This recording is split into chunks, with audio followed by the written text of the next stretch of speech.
존경받는 한 유능한 선장이 있었습니다. 그런데 이 선장은 매일 아침 선실을 나설 때마다 금고에서 종이 하나를 꺼내가지고 읽은 후에 다시 금고에 그 종이를 넣어두었습니다. 선원들은 생각하기를 저 금고에 있는 저 종이에 무슨 대단한 비밀이 있을 거야, 이런 생각을 했습니다. 아마 스위스 은행의 비밀 계좌 번호라든지 아니면 신에게 드리는 이 선장님만의 어떤 기도문 같은 거라든지 등등 여러 가지 추측을 했지만 선장은 그게 뭔지를 대답을 해주질 않습니다. 어느 날 이제 선장은 불의의 사고로 세상을 떠나게 되고 슬픔 속에 장례를 이제 다 마쳤는데, 장례 후에 선원들이 이제 그 유품 정리를, 선장의 유품 정리를 하는 중에 이 금고 속에 종이 쪽지를 하나 발견하게 됩니다. 조심스럽게 그 쪽지를 열어보는 거죠. 그 쪽지에는 이렇게 적혀 있었습니다. 우혀는 오른쪽, 좌혀는 왼쪽.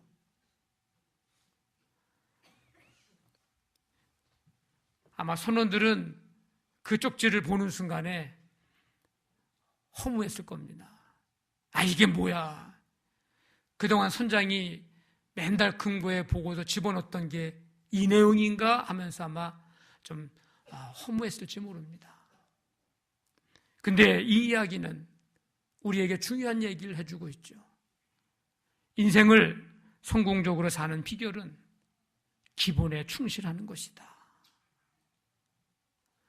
우리가 그리스도인으로, 성공적인 그리스도인으로 사는 비결은 신앙의 기본에 충실하는 겁니다. 신앙의 기본이 뭐예요? 예배하는 거예요. 기도하는 겁니다. 말씀이에요.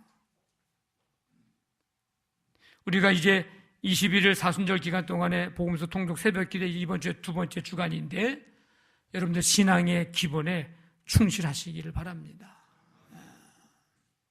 한번 따라해 봅시다. 신앙의 기본에 충실하자. 옆에 분하고도 인사합니다. 우리 신앙의 기본에 충실합시다. 네.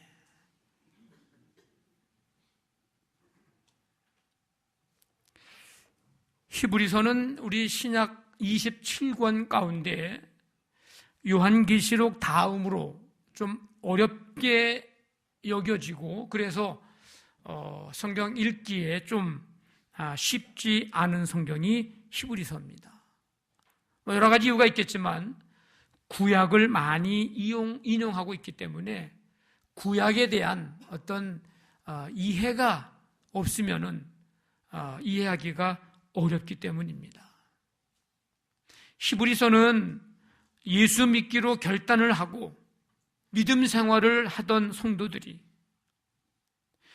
유대교에서 기독교로, 아니면 기타 다른 어떤 다른 것을 믿고 살던 사람이 이제 예수 그리스도를 믿기로 결단하고 이제 믿음 생활하던 성도들이 동족 유대인들의 핍박과 당시에 유대를 통치하고 있었던 로마의 핍박으로 인해서 신앙을 버리고 다시 옛 유대교로, 다시 옛사람으로 돌아가려고 하는 그 성도들을 향해서 격려하면서 신앙을 굳건하게 세워주려고 하는 목적을 가지고 이 히브리서를 썼습니다. 좀 구체적으로 얘기하면 이제 육체적인 고통이 있었겠죠. 뿐만 아니라 집이나 재산이나 이런 것들이 때로는 약탈당하기도 하고, 예수 믿는 것 때문에 옥에 갇히기도 하고 또 조롱거리가 되기도 했습니다. 그런 상황에서 이런 것들을 견디다 못해 신앙의 길을 더 가보지도 못하고 세상과 타협을 하고 신앙을 버리기까지 하는 일이 일어나게 됩니다. 우리가 믿음 생활하면서 예수님을 잘 알아야 되고 또 바로 알아야 되고 예수님을 믿되 잘 믿어야 합니다. 그래야 신앙이 올바르게 되고 흔들리지 않게 됩니다. 이 히브리서 성도들은 복음을 받아들인 지는 오래됐는데 여전히 젖먹는 어린아이 같았고 모임에 잘 참여하지도 않았고, 왜? 그 모임에 갔다가는 어떤 고난, 어떤 핍박이 내게 다가올지 모르기 때문에 두렵기도 하고, 그래서 그 모임을 잘 참여하지 않았습니다. 환난을 당해 뒤로 물러가기도 하고 고난의 이유와 가르침을 잊고 방황하는 그런 삶을 살아갑니다. 그래서 히브리서 저자는 이런 상황에 있는 이 성도들에게 믿음이 흔들리고 있고 예수 믿어야 되나 말아야 되나, 신앙생활을 해야 되나 말아야 되나, 갈등과 그런 흔들리고 있는 성도들을 향해서 강력하게 권면하고 있습니다. 3장 1절에서는 함께 하나님의 하늘의 부르심을 받은 거룩한 형제들아, 우리가 믿는 도리의 사도이시며 대제사장이신 예수를 깊이 생각하라. 우리가 믿는 예수님이 누군지 아느냐? 그 예수님을 깊이 생각하라. 너의 생각을 예수님께 고정시켜라. 그런 단어입니다. 그런 뜻입니다. 예수님을 진지하고 주의 깊게 바라보라. 3장 1절의 말씀은 그런 뜻입니다. 3장 8절에 보면 광야에서 시험하던 날에 거역하던 것 같이 너희 마음을 완고하게 하지 말라. 광야 40년 지내오면서 하나님을 거역하고 순종했던 그 모습들이 있는데 이제 너희들 그렇게 완고하게 하지 말아라. 10장에 가면 참마음과 온전한 믿음으로 하나님께 나아가라. 모이기를 피하는 어떤 사람들의 습관과 같이 하지 말아라. 12장에 믿음의 주요 온전하게 하시는 예수를 바라보라. 여기서는 12장에서는 그 예수를 바라보라고 하는 말이 눈을 여호와께 고정시켜라. 3장 1절에 예수를 깊이 생각하라고 하는 것, 너의 생각을 예수님께 고정시켜라. 이런 권면의 말씀들을 성도들에게 강력하게 해주면서 신앙을 굳건하게 하라는 그런 지금 가르침을 주고 있습니다. 우리의 영혼은요, 생각의 지배를 받게 됩니다. 어려운 상황을 만나고 소망을 잃고 비관적인 생각을 하면 우리의 영은 급속도로 믿음을 잃어버립니다. 그럴 때 쉽게 몰려들어오는 염려, 걱정, 현실의 문제를 극복하는데 그런 것들은, 염려와 걱정들은 아무 도움이 없습니다. 소용이 없습니다. 세상에는 우리의 유혹을, 우리의 생각을 이제 유혹하는 많은 일들이 세상에는 너무 많아요. 그 유혹, 그 죄악을 차단하는 게 쉽지 않습니다. 그러므로 하나님의 부르심을 입은 백성들은 그때에 예수님을 깊이 생각해야 합니다. 우리의 생각, 우리의 시선, 우리의 눈을 주님께 고정시켜야 합니다. 오늘 이 히브리 성도들에게 이제 권면해주는 강력한 말씀들, 그 가운데 또 하나가 오늘 읽은 14절에 있는 말씀입니다. 우리에게 큰 대제사장이 계시니 승천하시니 곧 하나님의 아들 예수시라. 우리가 믿는 도리를 굳게 잡을지어다. 우리가 믿는 도리를 굳게 잡아라. 예수님이 어떤 분이십니까? 오늘 히브리서에서 예수님은 큰 대제사장이라고 소개하고 있습니다. 우리 성경에는 큰이라고 썼지만 영어 성경에 보면 great, 위대한 대제사장. 왜 예수님 앞에 큰, 위대한이라고 하는 이 수식어를 사용했을까? 구약의 좀 배경을 조금 알아야 합니다. 대제사장은 구약의 레위 계통의 대제사장을 말하는데 백성들을 대표했고요. 그래서 속죄 시에는 백성들과 자신을 동일시했고, 그래서 백성들이 하나님 앞에 제물을 가져와 이런 죄를 범했습니다, 하나님 용서해 주십시오. 그러면 제사장은 그 제물을 하나님 앞에 이제 드리면서 아무개가 이런 죄를 지어서 하나님 앞에 용서를 구합니다 하면서 하나님 앞에 이제 용서를 구하게 되는데, 그 마음을 가지고 이 제사장은 하나님 앞에 제사를 드리게 됩니다. 하나님과 특별한 관계를 유지하고 있는 사람이죠. 그런데 이 대제사장이 이 직무를 잘 온전하게 수행하려면 하나님과 인간을 완전하게 아는 자라야 합니다. 하나님의 말씀을 인간에게 전하고 하나님의 임재하심을 인간에게 보이고 인간을 하나님 앞으로 인도하는 사람, 이게 대제사장이에요. 이 제사장의 그 말의 의미는 다리를 놓는 사람이라는 뜻입니다. 하나님과 인간 사이에 다리를 놔주는 사람이에요. 그런데 그 대제사장이 완전한 인간인가? 그렇진 않죠. 그도 연약한 인간이고 그도 죄인이고 하나님을 다 알 수 없고 인간을 다 알 수 없어요. 하나님과 사람의 중보자로서 그 역할을 완전하게 감당할 수 있는 위대한 대제사장은 예수 그리스도밖에 없습니다.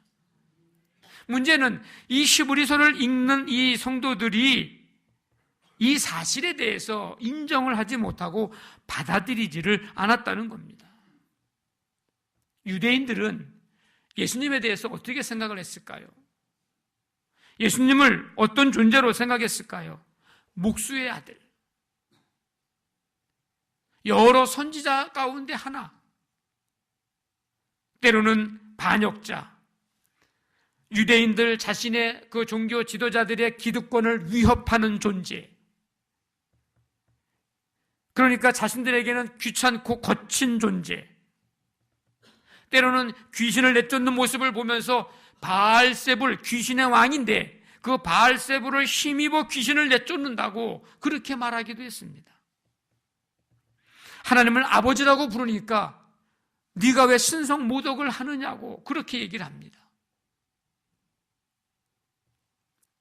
메시아로 믿지를 않고 받아들이지를 않았습니다. 그래서 이 유대인들이 예수님을 어떻게 했습니까? 결국 십자가에 못 박아 죽이고 말았습니다. 그들은 어딜 봐서 이 구약 성경에 나오는 이 기라성 같은 이 선지자들, 이사야, 예레미야, 에스겔, 다니엘, 엘리야, 엘리사, 사무엘, 이런 기라성 같은 선지자들하고 어떻게 이 목수의 아들 이 예수와 비교할 수 있겠느냐고, 어떻게 이가 메시아냐고 유대인들은 받아들이지를 않았습니다. 천사, 이들은 모든 인간의 동경의 대상을 천사로 본 거예요. 인간의 한계를 뛰어넘는 영적인 그런 존재. 근데 그런 존재인데 어떻게 예수님, 육신의 몸을 입고 있는 예수님이 천사보다도 뛰어나고 위대하고 우월한가? 유대인들은 그게 이해가 되지를 않았습니다. 모세와 아론, 위대한 인물들이죠. 탁월한 지도자들이죠. 놀라운 이적으로 백성들을 가나안 땅으로 이제 이끈 그런 지도자들입니다. 누구도 그와 견줄 수 없고 비교할 수 없는 사람입니다. 그러니까 유대인들은 그런 지도자와 예수님을 비교했을 때 어떻게 예수님이 모세보다 뛰어나고 우월하다고 말할 수 있겠느냐고 예수님을 받아들이지 않고 인정하지 않았습니다. 왜 그럴까요? 여전히 구약에 머물러서, 구약에 사로잡혀서, 옛것에 사로잡혀서 이제 새로운 메시아 예수 그리스도를 받아들이지 않았던 것입니다. 여러분, 구약의 의미가 뭐예요? 말 그대로 옛 언약이잖아요. 옛 언약.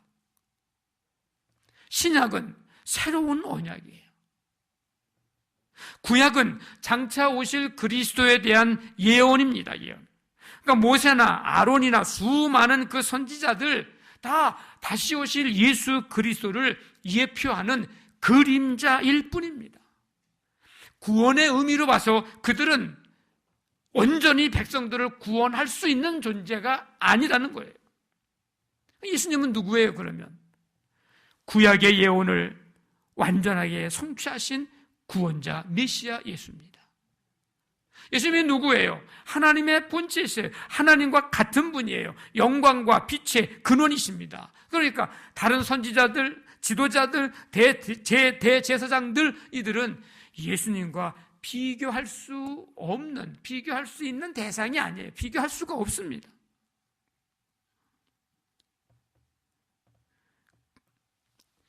그런데 이 유대인들은 뭐예요? 예수님과 선지자를 비교했을 때 선지자가 뛰어나다고 생각하는 거예요. 한번 생각해 보세요. 선지자가 누굽니까? 하나님의 말씀을 받아서 백성들에게 전해주는 역할을 하는 사람이 선지자입니다. 그런데 예수님은 누구예요? 하나님의 말씀 자체이시고 하나님의 말씀의 절정이 완성입니다. 그러면 말씀을 전해주는 사람이 우월하고 위대한가요? 말씀 자체이신 그분이 위대한가요? 질문이 어리석죠. 예수님이 훨씬 더 크시고 더 위대하시고 더 우월하신 분이죠. 여러분, 천사가 누구예요? 물론 영적인 존재이지만은 하나님을 가까이서 수종드는 존재가 천사입니다. 하나님이 부리는 영이라는 거예요. 부리는 종입니다. 하나님께 찬양과 경배를 드리는 존재입니다. 예수님은 근데 누구예요? 하나님의 아들이에요. 하나님의 보좌 우편에 앉아 계신 분이에요. 찬양과 경배를 받으시기에 합당하신 분입니다. 여러분, 누가 우월하고 누가 위대한 거예요? 종이에요? 하나님의 아들이에요. 수종드는 사람이에요? 하나님의 보좌 우편에 앉아있는 사람이에요. 찬양과 경배를 드려야 하는 존재예요? 그 찬양과 경배를 받는 존재예요. 여러분, 누가 더 위대하고 우월한 겁니까? 천사는 예수님과 비교의 대상이 안 되는 거예요. 모세. 여러분, 모세가 누구예요? 탁월한 지도자 아닙니까? 근데 모세도 하나님의 명령에 순종한 종입니다. 하나님의 집을 위해서 헌신한 종이에요. 근데 예수님은 누구예요? 하나님의 집의 주인이죠. 여러분, 하나님의 집을 위해서 헌신하는 종이 위대하고 큽니까? 그 집 주인이 위대하고 큽니까? 모세가 아무리 뛰어나다고 해도 예수님과는 견줄 수가 없는 존재입니다. 아론, 제사장으로서 1년에 한 번 대속죄일 돌아올 때마다 죄사함의 제사를 드려야 됩니다. 근데 인간은 모두 다 죄인이에요. 그러면 아론도 자신의 죄를 위해서 자신을 위한 제사를 드려야 하는 존재라는 거예요. 예수님은 오늘 말씀에도 있지만 죄가 없으신 분이에요. 자신을 위해서 제사를 드릴 필요가 없는 분이에요. 우리 죄를 대신해서 짊어지고 하나님께 우리가 나아갈 길을 열어주신 완전하고 온전한 대제사장이십니다. 그러니까 아론하고도 비교의 대상이 안 되는 거죠. 그래서 이 히브리서 저자는 기독교로 개종한 이 사람들, 이 성도들에게 다시 유대교로 돌아가지 말고 우리가 믿는 예수님이 이런 분이니까 우리가 믿는 도리를 굳게 잡을지어다 강력하게 권면해주고 있는 것입니다. 여러분, 믿음이 뭐예요? 믿음이라는 게 뭐예요? 예수님을 붙드는 거예요. 응? 이 세상 붙들 거 많지만 예수님 붙드는 게 믿음입니다. 예수님 붙든다는 건 뭘 의미하는 거예요? 예수님에 대한 신앙의 고백을 끝까지 지키는 겁니다. 우리가 신앙생활 하는 거를 사도 바울은 뭐라 그랬어요? 믿음의 경주를 한다 그랬습니다. 믿음의 경주. 근데 이 믿음의 경주를 함에 있어서 잘 달려가려면 빨리 떨쳐버려야 될 것이 있고 끝까지 붙잡아야 할 것이 있습니다. 빨리 떨쳐버려야 될 것이 뭘까? 히브리서 12장 1절 보니까 무거운 것과 얽매이기 쉬운 죄를 벗어버리고 믿음의 경주를 함에 있어서 빨리 떨쳐버려야 할 것. 쉽게 욕망에 사로잡히지 말아야 하고 쉽게 미혹당하지 말아야 됩니다. 근데 끝까지 붙들어야 하고 끝까지 지켜야 할 것은 뭐냐? 예수님에 대한 분명한 확실한 신앙 고백입니다. 왜? 로마서 10장 보니까 사람이 마음으로 믿어 의에 이르고 입으로 시인하여 구원에 이르느니라. 신앙의 고백은 굉장히 중요합니다. 우리를 구원에 이르도록 하고 있어요. 성경에 보니까 예수님에 대한 고백을 우리가 해야 할 게 너무 많더라고요. 예수님은 그리스도시요 살아계신 하나님의 아들이십니다. 베드로의 고백, 이 고백이 오늘 이 시대에 우리 그리스도인들의 고백이어야 하고 이 고백을 우리는 평생 붙들고 믿음의 경주를 다해야 합니다. 예수님은 나의 주님이시요 나의 하나님이시니이다. 도마의 고백입니다. 도마의 고백이에요. 예수님은 나의 주님이라. 예수님은 진실로 하나님의 아들이었도다. 십자가에서 예수님이 돌아가실 때 일어난 지진, 예수님이 돌아가실 때 일어난 일들을 보고 있던 이방인 백부장이 그 십자가 밑에서 고백한 고백이 예수님은 진실로 하나님의 아들이었도다. 제자들은 다 어디 갔는데요? 예수님이 잡혔을 때 다 흩어졌거든요. 근데 이 사람은요, 이방인이에요. 이방인. 유대인도 아니에요. 이방인 백부장인데 십자가 밑에서 이런 고백했다가 너도 같은 무리구만 해서 너도 십자가에 죽어 뭐 그럴 수도 있는 거거든요. 목숨 내 걸고 고백한 고백이 진실로 하나님의 아들이었도다. 오늘 이 고백이 우리의 고백이어야 하고 이 고백은 끝까지 우리가 붙들고 믿음의 경주를 다해야 합니다. 예수님은 하늘에서 내려온 살아있는 떡이다. 이 떡을 먹는 자마다 영원한 생명을 얻게 됩니다. 예수님은 길과 진리와 생명이십니다. 요한복음 14장에 내가 곧 길이요 진리요 생명이니 나로 말미암지 않고는 아버지께로 올 자가 없느니라. 우리가 주님께로 갈 수 있는 길은 길, 진리, 생명이신 예수님 그 길밖에 없습니다. 이 고백은 우리가 믿음의 경주를 끝까지 다할 때까지 놓쳐서는, 잃어버려서는 안 되는 진짜 아주 중요한 신앙 고백입니다. 세상에 내가 길이라고 얘기하는 사람들이 얼마나 많은지 몰라요. 내가 진리라고, 내가 생명이라고 얘기하는 사람들이 얼마나 많은지 몰라요. 아니요, 오직 예수님만이 길과 진리와 생명이십니다. 예수님은 부활이요 생명입니다. 요한복음 11장에 해서 주님이 말씀하신 그 말씀이신데 이 첫 열매 되신 예수님, 부활의 첫 열매. 누구든지 예수님을 믿으면, 이 부활의 첫 열매이신 예수님을 믿으면 그 믿는 자는 주님의 이 부활의 영광에 함께 참여하는 복을 받게 됩니다. 우리가 예수님을 어떤 성인 가운데 한 사람이라고 생각하고 있습니까? 아니요. 그 어떤 성인과 예수님과는 비교할 수가 없는 겁니다. 아까 이 유대인들이 천사나 선지자나 모세나 아론이나 기타 이런 등등의 존재들과 비교하려고 하는데 아니요. 비교할 수 있는 존재가 아닙니다. 예수님을 믿어도 그만, 안 믿어도 그만인 분으로 우리가 생각하고 있습니까? 아니요. 믿는 도리 예수 그리스도를 여러분 꼭 붙들어야 합니다. 왜? 믿음은 예수님을 붙드는 겁니다. 예수님을 붙든다고 하는 것은 또 다른 의미가 하나 있는데 어떤 경우와 상황 속에서도 예수님을 떠나지 않는 것입니다. 오늘 이 히브리서 이 성도들, 이 본문의 성도들은 예수 믿기로 작정을 했는데 내적 외적 핍박과 고난으로 인해서 다시 옛사람으로 돌아가려고 하고 있습니다.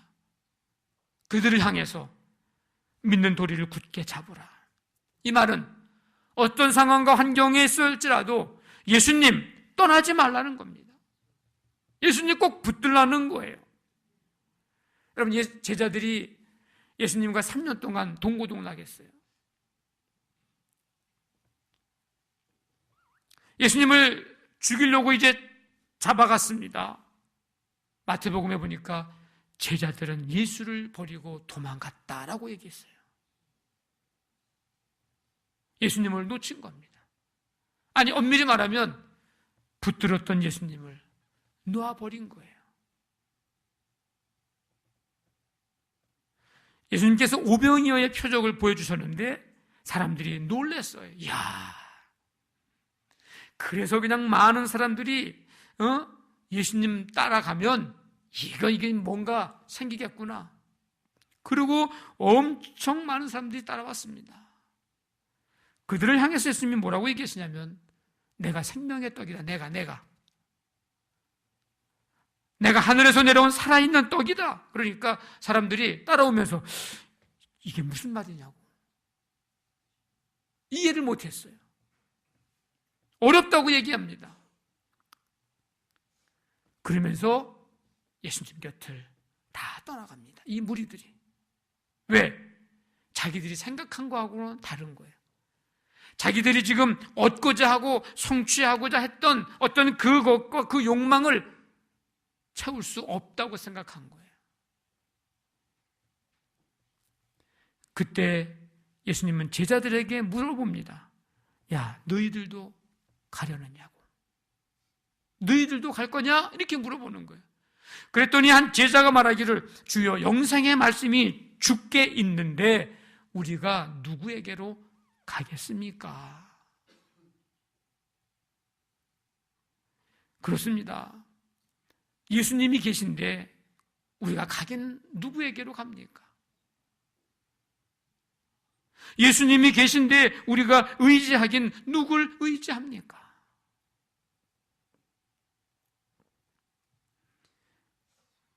세상 사는 게 힘드시죠?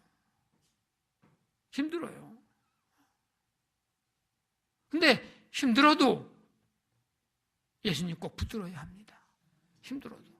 힘들다고 놓는 게 아니에요. 제자들 예수님 십자가에 잡히니까 예수님 다 놓고 떠나버리고 말았어요. 예수님 믿는다고 하는 게 삶 살아가면서 제약이 많을 수도 있어요. 내 마음대로 할 수가 없어.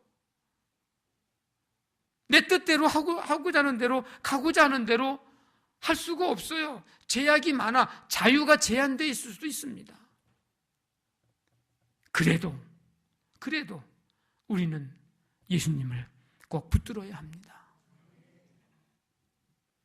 내 뜻대로 안 된다고 해서 예수님을 놓치거나 떠나가는 게 아니라 내 뜻대로 안 된다고 해도 우리는 예수님을 꼭 붙들어야 합니다. 누가 혹시 다른 길이 있다고 해도 우리를 그렇게 유혹을 해도 그 길이 진리가 아니라고, 그 길이 생명의 길이 아니라고, 오직 예수님만이 길과 진리와 생명 되신다고 오히려 예수님을 더 꼭 붙들어야 합니다. 믿음은 예수님을 붙드는 거예요. 예수님을 붙들면 우리 믿음의 경주를 하는 우리의 삶 속에 주님이 여러분들의 삶을 붙잡아 주십니다.